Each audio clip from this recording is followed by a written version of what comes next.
শুরুতেই থাকছে আন্তর্জাতিক সংবাদ শিরোনাম। আলী খামেনির জানাজায় তেহরান জনসমুদ্র। এবার দেখবেন বিস্তারিত। লাখো মানুষের অংশগ্রহণে তেহরানে ইরানের প্রয়াত সর্বোচ্চ নেতা আয়াতুল্লাহ আলী খামেনির জানাজা অনুষ্ঠিত হয়েছে। 6 দিনের মূল আনুষ্ঠানিকতায় দ্বিতীয় দিন রোববার জানাজা স্থল তেহরানের ইমাম খামেনি গ্র্যান্ড মুসল্লা প্রাঙ্গণ এবং এর আশেপাশের এলাকা কার্যত জনসমুদ্রে পরিণত হয়। কালো পোশাক পরে লাখো নারী পুরুষ সেখানে জড়ো হন। তাদের অনেকেরই হাতে প্রয়াত নেতার ছবি দেখা গিয়েছে। জানাজায় সামনের সারিতে উপস্থিত ছিলেন আলী খামেনির 3 ছেলে মাসুদ খামেনি, মাইসাম খামেনি ও মোস্তফা খামেনি।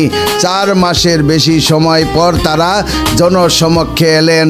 তবে অসুস্থতার জননিরাপত্তাজনিত কারণে তাদের আরেক ভাই এবং ইরানের বর্তমান সর্বোচ্চ নেতা মোস্তফা খামেনি বাবার জানাজায় অংশ নিতে পারেননি। ভোর থেকেই লোকজন জানাজা স্থলে আসতে শুরু করেন। ইরানের তাসনিম নিউজ এজেন্সি জানায়, স্থান সংকুলন না হওয়ায় জানাজা শুরুর 1 ঘন্টা আগেই মসজিদ কমপ্লেক্সটির সব ফটক বন্ধ করে দেওয়া হয়। পরে মসজিদের আশেপাশের সড়ক ও উন্মুক্ত স্থানগুলোয় অবস্থান নেন জানাজায় আসা লোকজন। তারা গরম উপেক্ষা করে জানাজায় অংশ নেন। মসজিদ চত্বরে যারা প্রবেশ করতে পেরেছিলেন, গরমের মধ্যে তাদের জন্য বিশেষ উপায়ে পানি স্প্রে করা হয়। বিবিসি জানিয়েছে, স্থানীয় সময় সকাল 8টায়, বাংলাদেশ সময় সকাল 10:30 আয়াতুল্লাহ আলী খামেনির জানাজা অনুষ্ঠিত হয়। 97 বছর বয়সী ধর্মীয় নেতা আয়াতুল্লাহ জাফর সুবহানি তাবরিজি জানাজা পড়ান।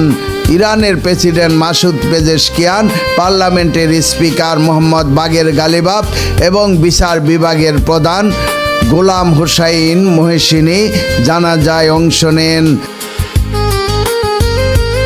আরও ছিলেন ইরানের ইসলামিক রেভলিউশনারি গার্ড কোর বা IRGCর সর্বাধিনায়ক ব্রিগেডিয়ার জেনারেল আহমদ বাইদি।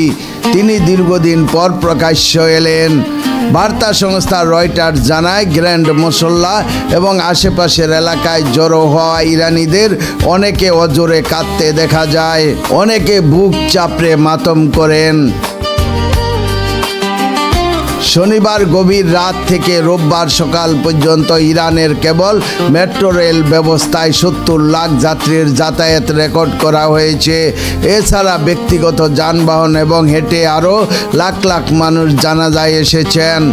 শোক ও শ্রদ্ধা জানানোকে ঘিরে বিশ্বের 70টির বেশি দেশের প্রতিনিধি তেহরানে পৌঁছেছেন।